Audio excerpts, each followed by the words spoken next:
ভারত পাকিস্তানের উত্তেজনার প্রশমনে সন্ত্রাসবাদের অভিযোগের নিরপেক্ষ তদন্ত চায় চীন।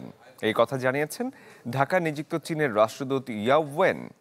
চীন বাংলাদেশ সম্পর্কের 50 বছর উপলক্ষে আয়োজিত অনুষ্ঠানে তিনি আরও বলেন, পরিস্থিতি শান্ত করতে উভয় দেশকে কাজ করতে হবে, কমাতে হবে উত্তেজনা। জানান, এমন সংকটময় সময়ে চীন সবসময় সত্যের পক্ষে থাকবে। তিনি আরও বলেন, বাংলাদেশের সার্বভৌমত্ব রক্ষায় পাশে থাকবে চীন।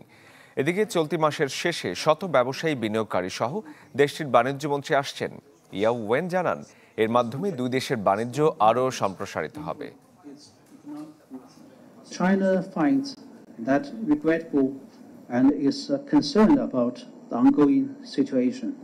So China opposes all form of terrorism and call for an impartial investigation at early date. We urge both sides to act in the interest of peace and stability, stay calm, exercise restraint, and refrain from taking actions. Breakfast, tiffin কিংবা snack টাইমে মজাদার আয়োজন মানে all time bread.